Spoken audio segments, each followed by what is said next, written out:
আসসালামু আলাইকুম। আমার ফেসবুকে যারা আছেন আপনাদের সবাইকে শুভেচ্ছা জানাচ্ছি। আপনাদেরকে একটা গুরুত্বপূর্ণ জিনিস বলতে চাচ্ছি। আমি সরকারে আসার আগে এবং এর পরে বহু মানুষ আমার সাথে ছবি তুলে রিকোয়েস্ট করে, অনেক করে ছবি তুলে। সরকারে আসার আগে এমনও হয়েছে, বহু প্রোগ্রামেও গিয়েছি, অনেকে ছবি তুলেছে। এখন আমাকে কেউ কেউ জানিয়েছে এই সমস্ত ছবি দেখিয়ে কেউ কেউ অবৈধ সুবিধা আদায়ের চেষ্টা করছেন এবং কেউ কেউ নাকি বিভিন্ন কথা বলে চাঁদা আদায়েরও চেষ্টা করছেন।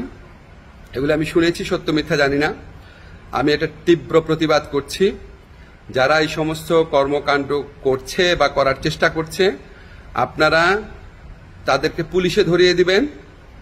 কোনো অবস্থাতেই, কোনো কারণেই আমার কথা বলে কোনো কারণে কেউ যদি কোনো রকম চাঁদা আদায়ের বা অবৈধ সুবিধা আদায়ের চেষ্টা করে, আপনারা তাদেরকে পুলিশে ধরিয়ে দিবেন, মামলা করবেন।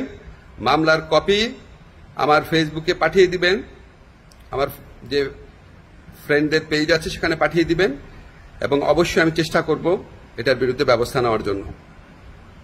আমি বা আমার সরকারের কেউ কোনো রকম অবৈধ কাজের প্রশ্রয় দিবে না। এই সমস্ত কাজ যারা করার চেষ্টা করছেন বা করছেন তাদেরকে আমি কঠোর হুঁশিয়ারি জানাচ্ছি। বাংলাদেশের মানুষের সাথে কোনো রকম অন্যায় করবেন না, আমাদের কারো নাম ব্যবহার করবেন না, আমাদের নামে কোনো রকম চাঁদাবাজি, অবৈধ সুবিধা আদায়, কাউকে কোনো রকম হুমকি দেওয়া, এইসব থেকে বিরত থাকবেন। আমরা জানতে পারলে উপযুক্ত আইনগত ব্যবস্থা গ্রহণ করা হবে। সবাই ভালো থাকবেন, সুস্থ থাকবেন।